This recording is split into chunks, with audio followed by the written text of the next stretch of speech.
आधी रात को अस्पताल के बाहर क्यों पहुंचे प्रदर्शनकारी? भीड़ ने अस्पताल में घुसकर मचाया तांडव।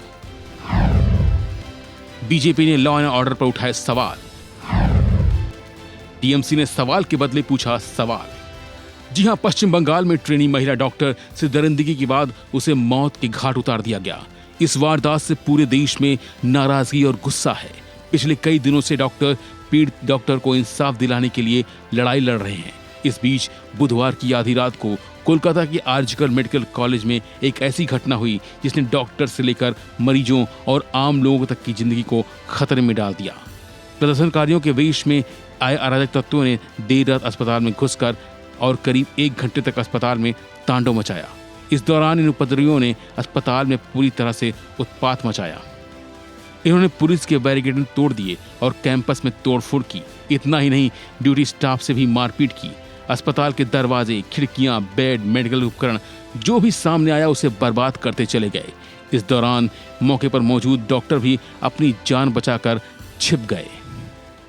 हम लोग आरजीकर के डॉक्टर्स हैं और हम लोग एक जो भी आरजीकर में जो घटना हुई है उसके लिए प्रोटेस्ट कर रहे थे कुछ दिनों से।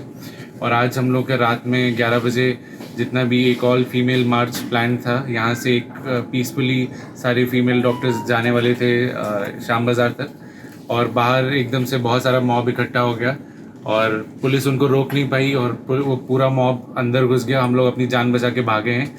उन लोगों ने किसी को देखा नहीं। जो जो भी वीडियोस आ रहे हैं या जो भी बातें सुनने में आ रही है, जो उनके सामने आ रहा था उनको मार रहे थे। हम पेशेंट पार्टी सबको उन्होंने मारना स्टार्ट कर दिया। डॉक्टर्स को भी बहुत ज़्यादा चोट लगी है। कोई इधर, सब लोग अलग अलग जगह छुपे हुए हैं। जैसे आप देख ही रहे, हम लोग भी एक जगह पे छुपे हुए हैं। और जितनी भी गर्ल्स थी, जितनी फीमेल डॉक्टर्स थी, उन पे भी उन्होंने जितने भी वो लोग थे अटैक किया है। सब लोग अपनी अलग अलग जगह छुपे हुए हैं। हम लोग उनसे कुछ कांटेक्ट भी अभी उतने अच्छे से बना नहीं पा रहे हैं। और बाहर से भी अभी ये न्यूज़ आई है कि एक और मॉब फिर से शायद आने वाली है। एलएम हॉस्टल के पास है। 3 से 4 हज़ार तक के लोग हैं उसमें। पुलिस के अनुसार प्रदर्शनकारियों के वेश में करीब 40 उपद्रवियों ने अस्पताल परिसर में प्रवेश किया, संपत्ति को नुकसान पहुंचाया और वहां मौजूद पुलिसकर्मियों पर पथराव किया। इस दौरान भीड़ को तितर बितर करने के लिए पुलिस को आंसू गैस के गोले छोड़ने पड़े। पुलिस ने बताया कि ये उपद्रवी लाठी, डंडे, ईंट और रॉड लेकर आए थे। उपद्रवियों ने इलाके और उसके आसपास के कई सीसीटीवी कैमरों को नष्ट कर दिया और उस मंच पर भी तोड़फोड़ की जहां जूनियर डॉक्टर विरोध प्रदर्शन और हड़ताल कर रहे थे। घटना में एक पुलिस वाहन पलटा गया है और वहां खड़े कई दोपहिया वाहन भी क्षतिग्रस्त हो गए हैं। कुछ पुलिस अधिकारियों को भी चोटें आई हैं। वहीं इस घटना के बाद लोगों की भीड़ जुट गई। भारी संख्या में लोग सड़कों पर उतर आए। तस्वीरों में आप देख सकते हैं किस तरह लोग सड़क पर उतरकर विरोध प्रदर्शन कर रहे हैं। लोग कहना था कि महिलाएं सुरक्षित नहीं हैं, इसके लिए सरकार सख्त से सख्त कदम उठाए।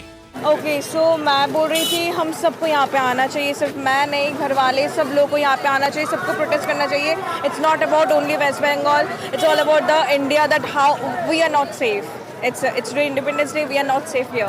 बिकॉज जैसे हुआ लाइक गैंग रेप, ये होना नहीं चाहिए था। We have no words to say, just we have came here to support. At least justice मिल जाए बस। रात 12 बजे इतना सारा लोग वहाँ बाहर आ गया। इतना प्रोटेस्ट कोलकाता कभी नहीं देखा और देखना चाहिए। चेंज होना चाहिए सब कुछ। इस घटना के बाद राज्य पुलिस की mobile forensic unit RG Kar medical college और अस्पताल के आपातकालीन वार्ड में पहुंची और मौके पर जांच पड़ताल शुरू कर दी। वहीं दूसरी तरफ इस मामले को लेकर सियासत भी शुरू हो चुकी है। भीड़ द्वारा आरजीकर मेडिकल अस्पताल और कॉलेज में तोड़फोड़ करने पर पश्चिम बंगाल भाजपा अध्यक्ष सुकांत मजुमदार ने कहा कि पश्चिम बंगाल में कानून व्यवस्था नहीं है। जिस तरह देर रात 2000 से 2500 गुंडे मेडिकल कॉलेज में घुस गए, डॉक्टरों को मारा, धमकी दी गई, पुलिस चुपचाप बैठी रही। अगर कोई राज्य सरकार अपनी राजधानी में कानून व्यवस्था कायम नहीं कर सकती तो उसे सत्ता में रहने का कोई अधिकार नहीं है।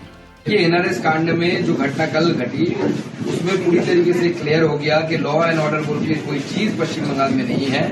जिस तरीके के रात के लगभग 1:30 बजे 2 से 2500 गुंडे मेडिकल कॉलेज के अंदर घुस के तोड़फोड़ किया, डॉक्टरों को मारा, नर्सों को रेप करने की हुमकी उधर दिया गया, रेप करने की धमकी दी गई और पुलिस चुपचाप बैठी रही। पुलिस खुद जाके बाथरूम में छुप गई।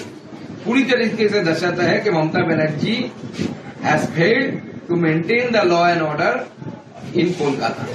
अगर कोई राज्य सरकार अपने कैपिटल में लॉ एंड ऑर्डर को मेंटेन नहीं कर पा रही है तो उस राज्य सरकार को कोई मोरल राइट नहीं है कि सरकार सत्ते पे बने रहने के। इसलिए हम डिमांड करते हैं कि Mamata Banerjee should resign from her post, उनको रिजाइन करना चाहिए। और इसी को सामने रखते हुए कल से भारतीय जनता पार्टी बहुत सारे कार्यक्रम की घोषणा शुरू करेगी। एक, हम आरजी करके वहां डेमोन्स्ट्रेशन, सिट इन डेमोन्स्ट्रेशन करेंगे जो रात में भी चलेगा। मैं खुद बैठूंगा, जरूरत पड़े तो रात में मैं खुद रहूंगा और डेमोन्स्ट्रेशन करूंगा वहां पे न्याय के लिए और मुख्यमंत्री के पदत्याग के लिए, उनके रेजिग्नेशन के लिए। उसके साथ साथ भारतीय जनता पार्टी कल दोपहर 2 बजे हर जिले में रास्ता रोको करेगी। वहीं दूसरी तरफ इस घटना पर टीएमसी के नेता कुणाल घोष ने कहा कि इस तरह की घटना किसी भी समाज में नहीं होनी चाहिए। एक ऐसी जगह बताइए जहां इस तरह की घटनाएं नहीं होती हों। अंतर यह है कि भाजपा और वाम दलों द्वारा संचालित राज्यों में मुख्यमंत्री कार्रवाई नहीं करते हैं। ममता बनर्जी पीड़िता के घर गईं और सुनिश्चित किया कि सख्त से सख्त कार्रवाई हो।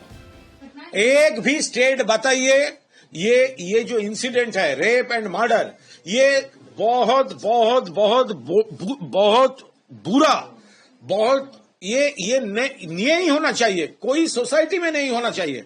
लेकिन अनफॉर्चुनेट केस ये है सोसाइटी में इस तरह। अब देखिए, एक स्टेट बताइए, एक स्टेट जहां पे रेप नहीं हुआ, एक स्टेट बताइए। एक फर्क ये है भाजपा का स्टेट में और पहले लेफ्ट का स्टेट में कोई चीफ मिनिस्टर इतना एक्शन नहीं, विक्टिम का घर में चला नहीं गया। ममता दीदी ये करता है, तो इसीलिए फर्क है।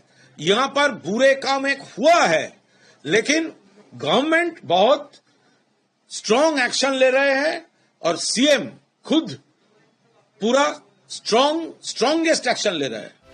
वहीं दूसरी तरफ मामले की जांच कर रही सीबीआई की टीम पीड़िता के घर पहुंची और उसके सदस्यों से मुलाकात की और फिर कोलकाता स्थित अपने कार्यालय पहुंची। वहीं इस घटना के बाद कोलकाता और आर्जिकर मेडिकल कॉलेज और अस्पताल में फोडा ने फिर से हड़ताल शुरू कर दी है। दरअसल 9 अगस्त को कोलकाता के आर्जिकर मेडिकल कॉलेज और अस्पताल में 31 साल की महिला रेजिडेंट डॉक्टर का शव बरामद हुआ था।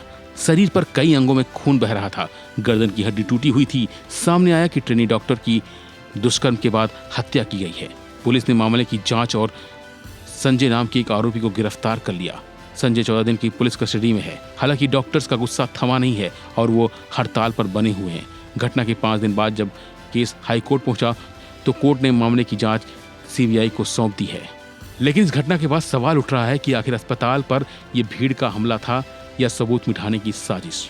आखिर 1 घंटे तक हुड़दंग की छूट किसने दी? ये कौन लोग थे? घटना क्यों हुई? कैसे इसमें संलिप्तता है? प्रदर्शनकारी किन मांगों को लेकर अस्पताल के बाहर पहुंचे थे? हालांकि पुलिस का कहना है कि पत्नियों के बारे में पता लगाया जा रहा है और जल्द से जल्द उनके खिलाफ कार्रवाई की जाएगी। फिलहाल के लिए बस इतना ही। बाकी अपडेट के लिए बने रहिए वन इंडिया हिंदी के साथ।